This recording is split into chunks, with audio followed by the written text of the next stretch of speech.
Au nom du Père et du Fils et du Saint-Esprit. Amen. Viens, Esprit Saint, sanctifie-nous. Viens, Esprit de sagesse, saisis-nous. Viens, Esprit d'intelligence, éclaire-nous. Viens, Esprit de conseil, avertis-nous. Envoie ton Esprit et tout sera créé, et tu renouvelleras la face de la terre. Bien-aimés dans le Christ, nous sommes aujourd'hui, lundi 24 février, et la parole de Dieu qui nous est proposée est extrait de l'évangile de Marc, chapitre 9, versets 14 à 29. En ce temps-là, Jésus ainsi que Pierre, Jacques et Jean descendirent de la montagne. En rejoignant les autres disciples, ils virent une grande foule qui les entourait et les disciples qui discutaient avec eux. Aussitôt qu'elle vit Jésus, toute la foule fut stupéfaite et les gens accourèrent pour le saluer. Il leur demanda, « De quoi discutez-vous avec eux ?» Quelques-uns dans la foule lui répondirent, « Maître, je t'ai emmené mon fils, il est possédé par un esprit qui le rend muet. Cet esprit s'empare de lui n'importe où et le jette par terre. L'enfant écume, grince des dents et devient tout raide. J'ai demandé à tes disciples d'expulser cet esprit, mais ils n'en ont pas été capables. » Prenant la parole, Jésus leur dit, « Génération incroyante, combien de temps resterai-je auprès de vous? Combien de temps devrais-je vous supporter? Amenez-le-moi. » On le lui amena. Dès qu'il vit Jésus, l'esprit fit entrer l'enfant en convulsion. L'enfant tomba et se roulait par terre en écumant. Jésus interrogeait le Père. « Depuis combien de temps cela lui arrive-t-il » Il répondit, « Depuis sa petite enfance. Et souvent, il a même jeté dans le feu ou dans l'eau pour le faire périr. Mais si tu peux quelque chose, viens à notre secours par compassion envers nous. » Jésus lui déclara, « Pourquoi dire si tu peux? Tout est possible pour celui qui croit. » Aussitôt le père de l'enfant s'écria, « Je crois, viens au secours de mon manque de foi. » Jésus vit que la foule s'attroupait.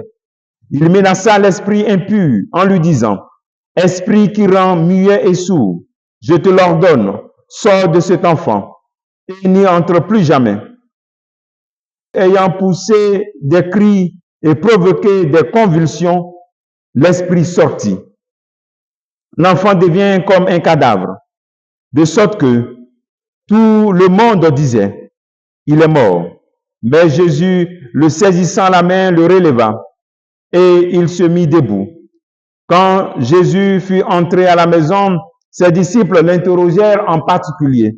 « Pourquoi est-ce que nous n'avons pas réussi à l'expulser? » Jésus leur répondit, « Cette espèce-là, rien ne peut la faire sortir, sauf par la prière. » Acclamons la parole de Dieu. Louange à toi, Seigneur Jésus. Bien-aimés dans le Christ, l'incapacité des disciples à expulser cet esprit amène Jésus-Christ à les appeler à vivre dans la prière. C'est l'appel fondamental que cet évangile nous fait, de vivre dans la prière. Cette espèce, pour la faire sortir, il faut la prière. La prière est le propre de l'identité de l'enfant de Dieu. Ne soyons pas des chrétiens saisonniers, des chrétiens qui prient quand ils ont des problèmes et appellent la prière, non. Ici, Jésus invite chacun d'entre nous à prier de sorte que la situation dans laquelle tu vis, Jésus a dit, esprit qui rend muet et sourd. Donc, ce qui m'empêche peut-être d'avoir un travail, ce qui m'empêche, je prie le Seigneur afin qu'il m'aide de sortir de cela. En fait, il s'agit ici d'avoir une vie de prière, une vie permanente de prière.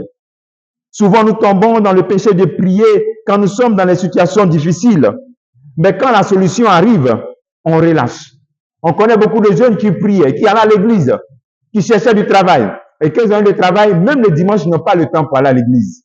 Parce que le dimanche est le jour pour faire le sport, le jour pour se reposer. Oui, mes frères, faisons de notre vie de prière une identité. Ne prions pas en fonction des problèmes.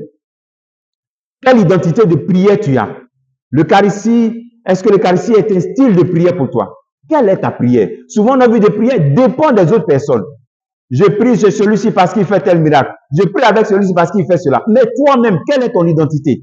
Par le baptême, le Seigneur te fait prêtre, prophète, roi. Tu es capable aussi de dire, Esprit qui fait ça de ma vie, sors de ma vie.